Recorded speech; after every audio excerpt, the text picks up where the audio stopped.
কাল করেছিলাম একাদশী, তো আজ হচ্ছে পারণ। তো দেখো আজকে সকালটাও খুব সুন্দর, না তো রোদ না তো বৃষ্টি, মানে খুব সুন্দর ওয়েদারটা আজকে। আর সাথে দেখো দেখো 3টে পাখি বসে আছে। খুব ভালো লাগলো যে আমার এই ভিডিওটার টাইমে 3টে পাখি ওখানে বসে আছে, আর ভিউটাও কিন্তু খুব সুন্দর আসছে, খুব মিষ্টি একটা সকালটা।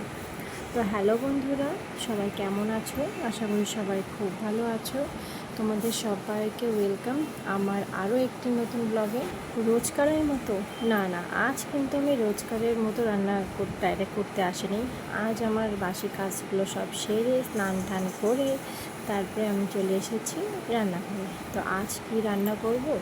আজ রান্না করব হচ্ছে মুগ ডাল, সেটা হলো গাজর আর পনির দিয়ে। আর করব পটল দিয়ে, আলু দিয়ে পনিরের রসা, আর করব বেগুন ভাজা। তো আমার ডালটা করা আর ভাতটা করা মোটামুটি কমপ্লিট হয়ে গেছে।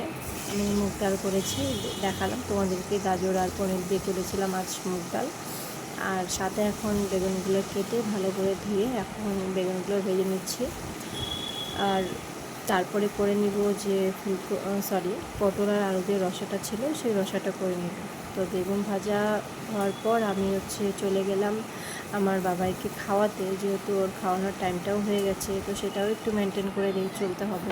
সত্যি একটা কথা ভাবতেই অবাক লাগে না, এখন সব কিছু দেখো কীরকম, মানে রান্না, খাওয়া দাওয়া, বাচ্চা কাচ্চা স্নান, খাওয়ানো, সব কিছু দেখো একটা মানে টাইমের মধ্যে চলে আসে না, যে এখন এই টাইমে এটা করতে হবে, এই টাইমে ওটা করতে হবে।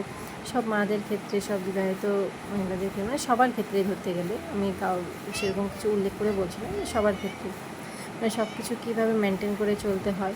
আগে তো এইসব জিনিস ছিল, আর এই সব সময় ঝামেলা। দেখো আমি জানি না, এই বেশ কয়েকদিন ধরে, আগের থেকে তো ছিলই, কিন্তু মোটামুটি আর 1 মাস ধরে আরও বেশি জিদ করছে এখন খাওয়ার জন্য। বুঝতে পারছি না কেন, মানে একদমই খেতে চায় না। দেখো কীরকম করছে, একদমই খেতে চায় না, খুব জিদ। খাওয়ানোটা না ওকে খুব টাফ হয়ে গেছে এখন। তো এই করতে করতে আমার লেগে গেল 1 ঘন্টা। তারপরে আবার চলে গেলাম রান্নাঘরের দিকে। রান্না আমার সব কিছু কমপ্লিট। আর এক্সট্রা করে একটু ছোলা করে নিয়েছিলাম, তোমাদের দাদাভাই খেতে চেয়েছিল বলে। তো দেখো বেগুন ভাজা, পটল দিয়ে আলু দিয়ে রসা, ডাল, আর অল্প করে ছোলা করে নিয়েছিলাম, বললো খাবে।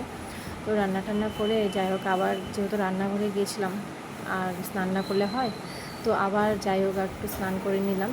করার পরে আবার যেহেতু আজ বৃহস্পতিবার, তো পূজাটাও সেরে নিলাম।